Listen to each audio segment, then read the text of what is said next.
A Gênese, capítulo 2. Deus. Existência de Deus. 1. Sendo Deus a causa primária de todas as coisas, a origem de tudo que existe, a base sobre que repousa o edifício da criação, é também o ponto que importa consideremos antes de tudo. 2. Constitui princípio elementar que, pelos seus efeitos, é que se julga de uma causa, mesmo quando ela se conserve oculta. Se fendendo os ares, um pássaro é atingido por mortífero grão de chumbo, deduz que hábil atirador o alvejou, ainda que este último não seja visto. Nem sempre, pois, se faz necessário vejamos uma coisa para sabermos que ela existe. Em tudo, observando os efeitos, é que se chega ao conhecimento das causas. 3. Outro princípio, igualmente elementar, e que de tão verdadeiro passou a axioma, é o de que todo efeito inteligente tem que decorrer de uma causa inteligente. Se perguntassem qual o construtor de certo mecanismo engenhoso, que pensaríamos de quem respondesse que ele se fez a si mesmo? Quando se contempla uma obra-prima da arte ou da indústria, diz-se que há de tê-la produzido um homem de gênio, porque só uma alta inteligência poderia concebê-la. Reconhece-se, no entanto, que ela é obra de um homem, por se verificar que não está acima da capacidade humana. Mas a ninguém acudirá a ideia de dizer que saiu do cérebro de um idiota ou de um ignorante, nem ainda menos que é trabalho de um animal ou produto do acaso. 4. Em toda parte se reconhece a presença do homem pelas suas obras. A existência dos homens antediluvianos não se provaria unicamente por meio dos fósseis humanos. Provou-a também, e com muita certeza, a presença, nos terrenos daquela época, de objetos trabalhados pelos homens. Um fragmento de vaso, uma pedra talhada, uma arma, um tijolo, bastarão para lhe atestar a presença. Pela grosseria ou perfeição do trabalho, reconhecer-se-á o grau de inteligência ou de adiantamento dos que o executaram. Se, pois, achando-vos numa região habitada exclusivamente por selvagens, descobrirdes uma estátua digna de Fídias, nota explicativa 17. Fídias, escultor grego do século V a.C., incumbido por Péricles de dirigir os trabalhos do Partenon, encarregou-se da decoração esculpida, friso das Panateneias, apogeu do estilo clássico grego. Não hesitaríeis em dizer que, sendo incapazes de tê-la feito os selvagens, ela é obra de uma inteligência superior à destes. 5. Pois bem, lançando o olhar em torno de si sobre as obras da natureza, notando a providência, a sabedoria, a harmonia que presidem a essas obras, reconhece o observador não haver nenhuma que não ultrapasse os limites da mais portentosa inteligência humana. Ora, desde que o homem não as pode produzir e que elas são produto de uma inteligência superior à humanidade, a menos se sustente que há efeitos sem causa. 6. A isto opõem alguns o seguinte raciocínio. As obras ditas da natureza são produzidas por forças materiais que atuam mecanicamente em virtude das leis de atração e repulsão. As moléculas dos corpos inertes se agregam e desagregam sob o império dessas leis. As plantas nascem, brotam, crescem e se multiplicam sempre da mesma maneira, cada uma na sua espécie, por efeito daquelas mesmas leis.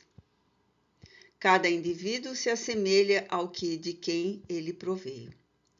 O crescimento, a floração, a frutificação, a coloração se acham subordinados a causas materiais, tais como o calor, a eletricidade, a luz, a umidade, etc. O mesmo se dá com os animais. Os astros se formam pela atração molecular e se movem perpetuamente em suas órbitas por efeito da gravitação. Essa regularidade mecânica no emprego das forças naturais não acusa a ação de qualquer inteligência livre. O homem movimenta o braço quando quer e como quer. Aquele, porém, que o movimentasse no mesmo sentido, desde o nascimento até a morte, seria um autônomo. Ora, as forças orgânicas da natureza são puramente automáticas. Tudo isso é verdade, mas essas forças são efeitos que hão de ter uma causa, e ninguém pretende que elas constituam a divindade. Elas são forças materiais e mecânicas, não são por si mesmas inteligentes, o que também é verdade, mas são postas em ação, distribuídas, apropriadas às necessidades de cada coisa por uma inteligência que não é a dos homens. A aplicação útil dessas forças é um efeito inteligente que denota uma causa inteligente. Um pêndulo se move com automática regularidade, e é nessa regularidade que lhe está o mérito. É toda material a força que o faz mover-se e nada tem de inteligente. Mas que seria esse pêndulo se uma inteligência não houvesse combinado, calculado, distribuído o emprego daquela força para fazê-lo andar com precisão? Do fato de não estar a inteligência no mecanismo do pêndulo e do fato de que ninguém a vê, seria racional deduzir-se que ela não existe? Julgamo-la pelos seus efeitos. A existência do relógio atesta a existência do relojoeiro. A engenhosidade do mecanismo lhe atesta a inteligência e o saber. Quando um relógio vos indica a hora que desejais saber, quem se lembrará de dizer: aí está um relógio bem inteligente? Outro tanto ocorre com o mecanismo do universo. Deus não se mostra, mas se revela pelas suas obras. 7. A existência de Deus é, pois, uma realidade comprovada não só pela revelação, como pela evidência material dos fatos. Os povos selvagens nenhuma revelação tiveram. Entretanto, creem instintivamente na existência de um poder sobre-humano. Eles veem coisas que estão acima das possibilidades do homem e deduzem que essas coisas provêm de um ente superior à humanidade. Não demonstram raciocinar com mais lógica do que os que pretendem que tais coisas se fizeram a si mesmas?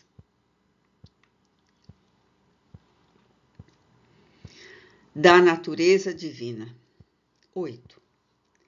Não é dado ao homem sondar a natureza íntima de Deus.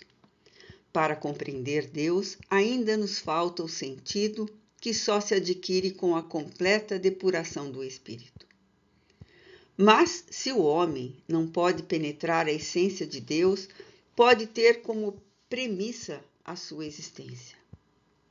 O homem pode, então, pela razão, chegar a conhecer-lhe os atributos necessários e concluir que esses atributos só podem ser divinos, deduzindo daí quem é Deus. Sem o conhecimento dos atributos de Deus, impossível seria compreender-se a obra da criação.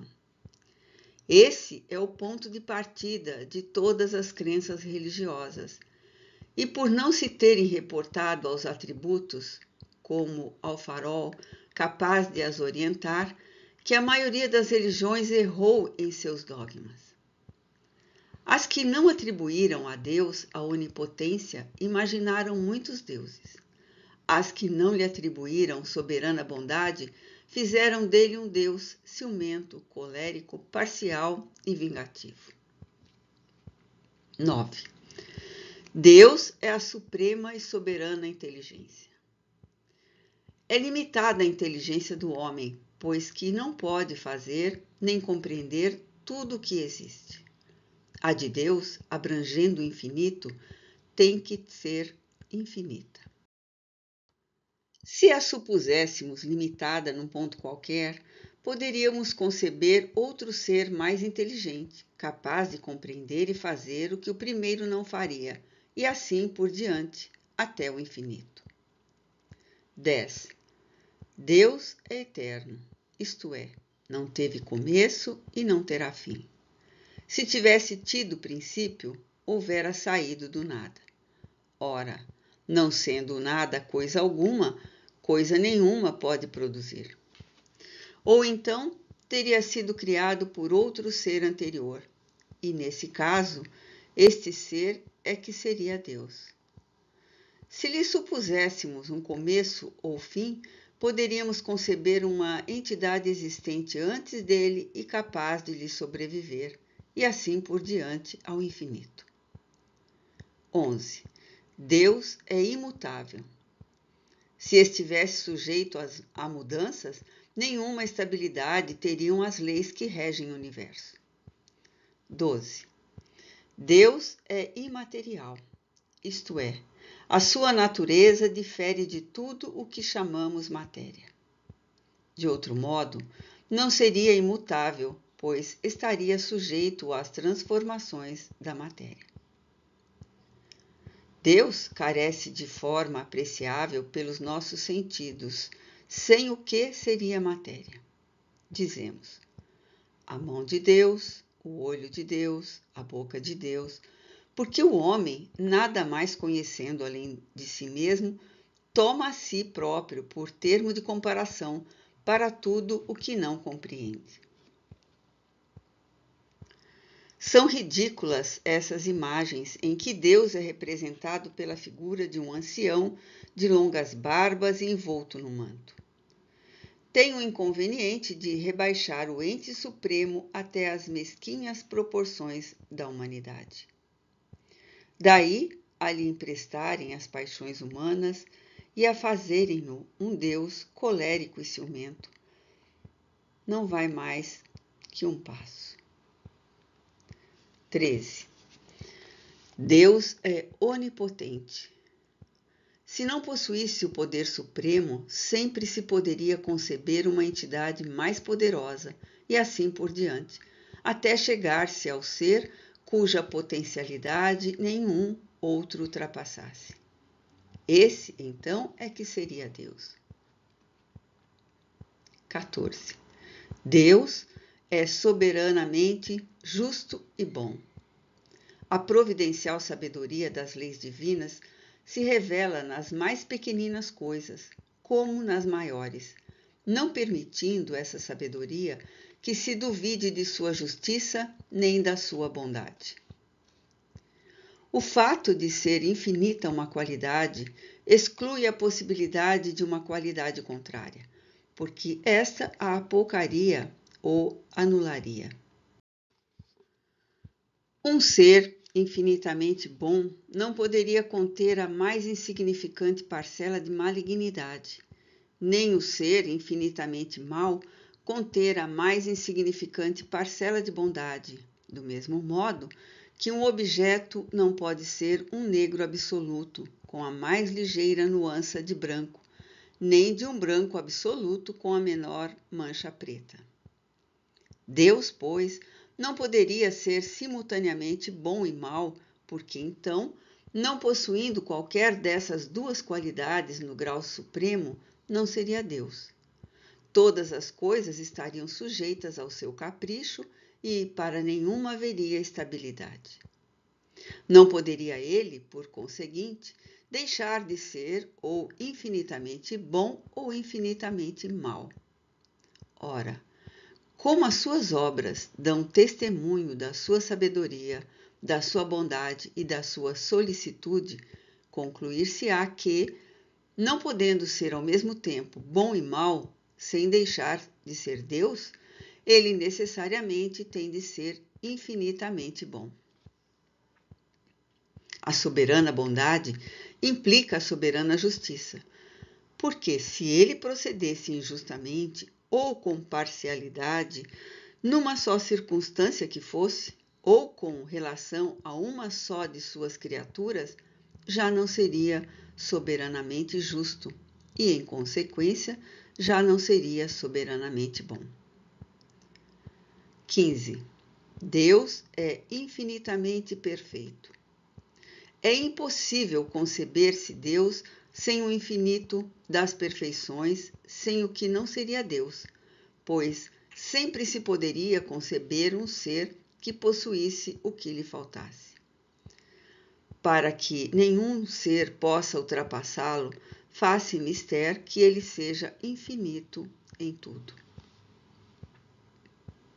Sendo infinitos, os atributos de Deus não são suscetíveis nem de aumento nem de diminuição, visto que, do contrário, não seriam infinitos e Deus não seria perfeito.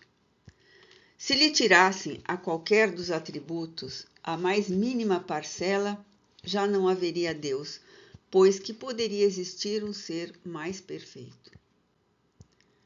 16. Deus é único. A unicidade de Deus é consequência do fato de serem infinitas as suas perfeições. Não poderia existir outro Deus, salvo sob a condição de ser igualmente infinito em todas as coisas, visto que, se houvesse entre eles a mais ligeira diferença, um seria inferior ao outro, subordinado ao poder desse outro, e então não seria Deus. Se houvesse entre ambos igualdade absoluta, isso equivaleria a existir por toda a eternidade um mesmo pensamento, uma mesma vontade, um mesmo poder. Confundidos quanto à identidade, não haveria em realidade mais que um único Deus. Se cada um tivesse atribuições especiais, um não faria o que o outro fizesse. Mas, então, não existiria igualdade perfeita entre eles, pois que nenhum possuiria a autoridade soberana. 17. A ignorância do princípio de que são infinitas as perfeições de Deus foi que gerou o politeísmo, culto adotado por todos os povos primitivos, que davam o atributo de divindade a todo poder que lhes parecia acima dos poderes inerentes à humanidade. Mais tarde, a razão os levou a reunir essas diversas potências numa só. Depois, à proporção que os homens foram compreendendo a essência dos atributos divinos, retiraram dos símbolos que haviam criado a crença que implicava a negação desses atributos. 18. Em resumo, Deus não pode ser Deus senão sob a condição de que nenhum outro o ultrapasse, porquanto o ser que o excedesse, no que quer que fosse, ainda que apenas na grossura de um cabelo, é que seria o verdadeiro Deus. Para que tal não se dê indispensável, se torna que ele seja infinito em tudo. É assim que, comprovada pelas suas obras a existência de Deus, por simples dedução lógica se chega a determinar os atributos que o caracterizam. 19. Deus é, pois, a inteligência suprema e soberana. É o único, eterno, imutável, imaterial, onipotente, soberanamente justo e bom, infinito em todas as perfeições, e não pode ser diverso disso. Tal o eixo sobre que repousa o edifício universal, esse o farol cujos raios se estendem por sobre o universo inteiro, única luz capaz de guiar o homem na procura da verdade. Orientando-se por essa luz, ele nunca se transviará. Se, portanto, o homem há errado tantas vezes, é unicamente por não ter seguido o roteiro que lhe estava indicado. Tal também o critério infalível de todas as doutrinas filosóficas e religiosas. Para apreciá-las, dispõe o homem de uma medida rigorosamente exata nos atributos de Deus e pode afirmar a si mesmo que toda teoria, todo princípio, todo dogma, toda crença, toda prática que estiver em contradição com um só que seja desses atributos, que tenda não tanto a anulá-lo, mas simplesmente a diminuí-lo, não pode estar com a verdade. Em filosofia, em psicologia, em moral, em religião, só há de verdadeiro o que não se afaste nem um tio das qualidades essenciais da divindade. A religião perfeita será aquela de cujos artigos de fé nenhuma esteja em oposição àquelas qualidades, aquela cujos dogmas todos suportem a prova dessa verificação sem nada sofrerem. A providência. 20. A providência é a solicitude de Deus para com as criaturas. Ele está em toda parte, tudo vê, a tudo preside, mesmo as menores coisas. É nisto que consiste a ação providencial. Como pode Deus, tão grande, tão poderoso, tão superior a tudo, imiscuir-se em pormenores ínfimos, preocupar-se com os menores atos e os menores pensamentos de cada indivíduo? Está a interrogação que a si mesmo dirige o incrédulo, concluindo por dizer que, admitida a existência de Deus, só se pode admitir quando a sua ação, que ela se exerça sobre as leis gerais do universo, que o universo funcione de toda a eternidade em virtude dessas leis, às quais toda criatura se acha submetida na esfera de suas atividades, sem que haja mister a intervenção incessante da providência. 21. No estado de inferioridade em que ainda se encontram, só muito dificilmente podem os homens compreender que Deus seja infinito, pois, vendo-se limitados e circunscritos, eles o imaginam também circunscrito e limitado. Imaginando-o circunscrito, figuram-no quais eles são, a imagem e semelhança deles. Os quadros em que o vemos, com traços humanos, não contribuem pouco para entreter esse erro no espírito das massas, que nele adoram mais a forma que o pensamento. Para a maioria, ele é um soberano poderoso, sentado num trono inacessível e perdido na imensidade dos céus. Tendo restritas suas faculdades e percepções, não compreendem que Deus possa e se digne de intervir diretamente nas pequeninas coisas. 22. Impotente para compreender a essência mesma da divindade, o homem não pode fazer dela mais do que uma ideia aproximativa, mediante comparações necessariamente muito imperfeitas, mas que ao menos servem para lhe mostrar a possibilidade daquilo que à primeira vista lhe parece impossível. Suponhamos um fluido bastante sutil para penetrar todos os corpos. Sendo ininteligente, esse fluido atua mecanicamente por meio tão só das forças materiais. Se, porém, o supusermos dotado de inteligência, de faculdades perceptivas e sensitivas, ele já não atuará às cegas, mas com discernimento, com vontade e liberdade. Verá, ouvirá e sentirá. 23. As propriedades do fluido perispirítico podem nos dar uma ideia. Ele não é de si mesmo inteligente, pois que é matéria, mas é o veículo do pensamento, das sensações e percepções do espírito. O fluido perispiritual não é o pensamento do espírito, é, porém, o agente e o intermediário desse pensamento. Sendo ele que o transmite, fica de certo modo impregnado do pensamento transmitido. E na impossibilidade em que nos achamos de isolar o pensamento, a nós parece que ele faz corpo com o fluido, dando a entender que são uma coisa só, como sucede com o som e o ar, de maneira que podemos, a bem dizer, materializá-lo.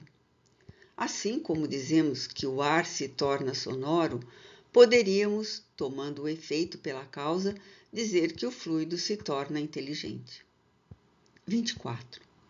Seja ou não assim no que concerne ao pensamento de Deus, isto é, que o pensamento de Deus atue diretamente ou por intermédio de um fluido para facilitar a nossa inteligência, figuremo-lo sob a forma concreta de um fluido inteligente que enche o universo infinito e penetra todas as partes da criação. A natureza inteira está mergulhada no fluido divino. Ora, em virtude do princípio de que as partes de um todo são da mesma natureza e têm as mesmas propriedades que ele, cada átomo desse fluido, se assim nos podemos exprimir, possuindo o pensamento, isto é, os atributos essenciais da divindade, e estando o mesmo fluido em toda parte, tudo está submetido à sua ação inteligente, à sua previdência, à sua solicitude. Nenhum ser haverá, por mais ínfimo que o suponhamos, que não esteja saturado dele. Achamo-nos, então, constantemente em presença da divindade. Nenhuma das nossas ações que lhe podemos atribuir ao olhar, o nosso pensamento está em contato ininterrupto com o seu pensamento, havendo, pois, razão para dizer-se que Deus vê os mais profundos refolhos do nosso coração. Estamos nele como ele está em nós, segundo a palavra do Cristo. 1 João, capítulo 4, versículo 13. Para estender a sua solicitude a todas as criaturas, não precisa Deus lançar o olhar do alto da imensidade. As nossas preces, para que ele as ouça, não precisam transpor o espaço, nem ser ditas com voz retumbante, pois que, estando sempre ao nosso lado, os nossos pensamentos repercutem nele. Os nossos pensamentos são como os sons de um sino que fazem vibrar todas as moléculas do ar ambiente. 25. Longe de nós a ideia de materializar a divindade. A imagem de um fluido inteligente universal evidentemente não passa de uma comparação apropriada a dar de Deus uma ideia mais exata do que os quadros que o apresentam debaixo de uma figura humana.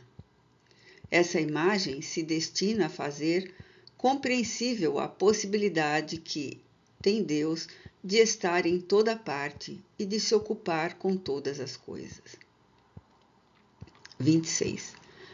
Temos constantemente sob as vistas um exemplo que nos permite fazer ideia do modo por que talvez se exerça a ação de Deus sobre as partes mais íntimas de todos os seres e, conseguintemente, do modo por que lhe chegam as mais sutis impressões de nossa alma.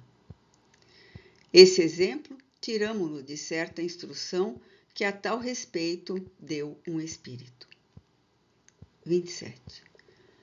O homem é um pequeno mundo que tem como diretor o espírito e como dirigido o corpo. Nesse universo, o corpo representará uma criação cujo espírito seria Deus. Compreendei bem que aqui há uma simples questão de analogia e não de identidade. Os membros desse corpo, os diferentes órgãos que o compõem, os músculos, os nervos, as articulações, são outras tantas individualidades materiais se assim se pode dizer, localizadas em pontos especiais do corpo, se bem seja considerável o número de suas partes constitutivas, de natureza tão variada e diferente. A ninguém é lícito supor que se possam produzir movimentos ou uma impressão em qualquer lugar sem que o espírito tenha consciência do que ocorra. Há sensações diversas em muitos lugares simultaneamente? O espírito as sente todas, distingue, analisa, assinala cada uma a causa determinante e o ponto em que se produziu, tudo por meio do fluido perispirítico. Análogo fenômeno ocorre entre Deus e a criação. Deus está em toda parte, na natureza, como o espírito está em toda parte no corpo. Todos os elementos da criação se acham em relação constante com ele, como todas as células do corpo humano se acham em contato imediato com o ser espiritual. Não há, pois, razão para que fenômenos da mesma ordem não se produzam de maneira idêntica num e noutro caso. Um membro se agita, o espírito o sente, uma criatura pensa, Deus o sabe. Todos os membros estão em movimento, os diferentes órgãos estão a vibrar. O espírito se ressente de todas as manifestações, as distingue e localiza. As diferentes criações, as diferentes criaturas se agitam, pensam, agem diversamente. Deus sabe o que se passa e assina a cada um o que lhe diz respeito. Daí se pode igualmente deduzir a solidariedade da matéria e da inteligência, a solidariedade entre si de todos os seres de um mundo, a de todos os mundos e, por fim, de todas as criações com o Criador. Kahneman, Sociedade de Paris, 1867. 28. Compreendemos o efeito, já é muito. Do efeito, remontamos à causa e julgamos da sua grandeza pela grandeza do efeito. Escapa-nos, porém, a sua essência íntima, como a da causa de uma imensidade de fenômenos. Conhecemos os efeitos da eletricidade, do calor, da luz, da gravitação. Calculamo-los e, entretanto, ignoramos a natureza íntima do princípio que os produz. Nota explicativa 18. Os efeitos citados são objeto de estudo há tempos e hoje já são bem mais compreendidos. Será então racional neguemos o princípio divino porque não o compreendemos? 29. Nada obsta a que se admita, para o princípio da soberana inteligência, um centro de ação, um foco principal a irradiar incessantemente, inundando o universo com seus eflúvios, como o sol com a sua luz. Mas onde esse foco? É o que ninguém pode dizer. Provavelmente não se acha fixado em determinado ponto, como não o está a sua ação, sendo também provável que percorra constantemente as regiões do espaço sem fim. Se simples espíritos têm o dom da ubiquidade, em Deus há de ser sem limites essa faculdade. Enchendo Deus o universo, poder-se-ia ainda admitir a título de hipótese que esse foco não precisa transportar-se por se formar em todas as partes onde a soberana vontade julga convenientemente que ele se produza, dando o poder dizer-se que está em toda parte e em parte nenhuma. 30. Diante desses problemas insondáveis, cumpre que a nossa razão se humilhe. Deus existe, disso não podemos duvidar. É infinitamente justo e bom essa sua essência. A tudo se estende a sua solicitude. Compreendemo-lo. Só o nosso bem, portanto, pode ele querer, donde se segue que devemos confiar nele. Isso é essencial. Quanto ao mais, esperemos que nos tenhamos tornado dignos de o compreender. A visão de Deus. 31. Se Deus está em toda parte, por que não o vemos? Vê-lo-emos quando deixarmos a terra? Tais as perguntas que se formulam todos os dias. A primeira é fácil de responder. Por serem limitadas as percepções dos nossos órgãos visuais, elas os tornariam inaptos à visão de certas coisas, mesmo materiais. Assim é que alguns fluidos nos fogem totalmente à nossa visão e aos instrumentos de análise. Entretanto, não duvidamos da existência deles. Vemos os efeitos da peste, mas não vemos o fluido que a transporta. Nota explicativa 19. Kardec escreveu de acordo com os conhecimentos da época, antes de 1894, ano em que se descobriu que a doença, peste bubônica, era devida à bactéria Yersinia pestis, em homenagem ao bacteriologista francês Alexandre Yersin, 1863-1943, que é transmitida ao homem pela pulga do rato. Vemos os corpos em movimento sob a influência da força de gravitação, mas não vemos essa força. 32. Os nossos órgãos materiais não podem perceber as coisas de essência espiritual. Unicamente com a visão espiritual é que podemos ver os espíritos e as coisas do mundo imaterial. Somente a nossa alma, portanto, pode ter a percepção de Deus. Dar-se-á que ela o veja logo após a morte? A esse respeito, só as comunicações de além-túmulo nos podem instruir.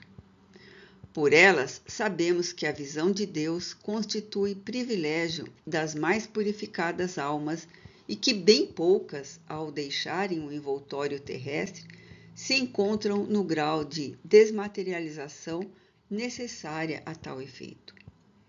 Uma comparação vulgar tornará facilmente compreensível essa condição. 33. Uma pessoa que se ache no fundo de um vale, envolvido por densa bruma, não vê o sol. Entretanto, pela luz difusa, percebe a claridade do sol. Se começar a subir a montanha, à medida que for ascendendo, o nevoeiro se irá dissipando e a luz ficará cada vez mais viva. Contudo, ainda não verá o sol. Só depois que se haja elevado acima da camada brumosa e chegado a um ponto onde o ar esteja perfeitamente límpido, ela o contemplará em todo o seu esplendor. O mesmo se dá com a alma. O envoltório perispirítico, conquanto nos seja invisível e impalpável, é com relação a ela verdadeira matéria, ainda grosseira demais para certas percepções. Esse invólucro, porém, se espiritualiza à proporção que a alma se eleva em moralidade. As imperfeições da alma são quais camadas nevoentas que lhe obscurecem a visão. Cada imperfeição de que ela se desfaz é uma mácula a menos. Todavia, só depois de se haver depurado completamente é que goza da plenitude das suas faculdades. 34. Sendo Deus a essência divina por excelência, unicamente os espíritos que atingiram o mais alto grau de desmaterialização o podem perceber. Pelo fato de os espíritos imperfeitos não verem a Deus, não se segue que eles estejam mais distantes de Deus do que os outros.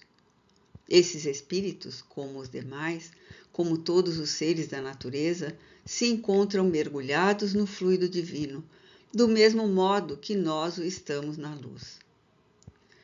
O que há é que as imperfeições daqueles espíritos são vapores que os impedem de vê-lo. Quando o nevoeiro se dissipar, vê-lo-ão resplandecer. Para isso, não lhes é preciso subir nem procurá-lo nas profundezas do infinito. Desimpedida a visão espiritual das belidas que a obscureciam, eles o verão de todo lugar onde se achem, mesmo da terra, porquanto Deus está em toda parte. 35. O espírito só se depura com o tempo, sendo as diversas encarnações o alambique em cujo fundo deixa de cada vez algumas impurezas. Com o abandonar o seu invólucro corpóreo, os espíritos não se despojam instantaneamente de suas imperfeições, razão porque, depois da morte, não veem a Deus mais do que o viam quando vivos. Mas, à medida que se depuram, têm dele uma intuição mais clara. Não o veem, mas compreendem-no melhor. A luz é menos difusa. Quando, pois, alguns espíritos lhe dizem que Deus lhes proíbe respondam a uma dada pergunta, não é que Deus lhes apareça ou dirija a palavra para lhes ordenar ou proibir isto ou aquilo. Não. Eles, porém, o sentem, recebem os eflúvios do seu pensamento, como nos sucede com relação aos espíritos que nos envolvem em seus fluidos, embora não os vejamos. 36. Nenhum homem, consequentemente, pode ver a Deus com os olhos da carne. Se essa graça fosse concedida a alguns, só seria no estado de êxtase, quando a alma se acha tão desprendida dos laços da matéria que torna possível o fato durante a encarnação. Tal privilégio, aliás, exclusivamente pertenceria a almas de eleição, encarnadas em missão, que não em expiação. Mas, como os espíritos da mais elevada categoria refulgem de ofuscante brilho, pode dar-se que espíritos menos elevados, encarnados ou desencarnados, maravilhados com o esplendor de que aqueles se mostram cercados, suponham estar vendo o próprio Deus. É como quem vê um ministro e o toma pelo seu soberano. 37. Sob que aparência se apresenta a Deus aos que se tornaram dignos de vê-lo? Será sob uma forma qualquer? Sob uma figura humana ou como um foco de resplendente luz? A linguagem humana é impotente para dizê-lo, porque não existe para nós nenhum ponto de comparação capaz de nos facultar uma ideia de tal coisa. Somos quais cegos de nascença a quem procurassem inutilmente fazer compreendessem o brilho do sol. A nossa linguagem é limitada pelas nossas necessidades e pelo círculo das nossas ideias. A dos selvagens não poderia descrever as maravilhas da civilização. A dos povos mais civilizados é extremamente pobre para descrever os esplendores dos céus, a nossa inteligência muito restrita para os compreender e a nossa vista, por muito fraca, ficaria deslumbrada.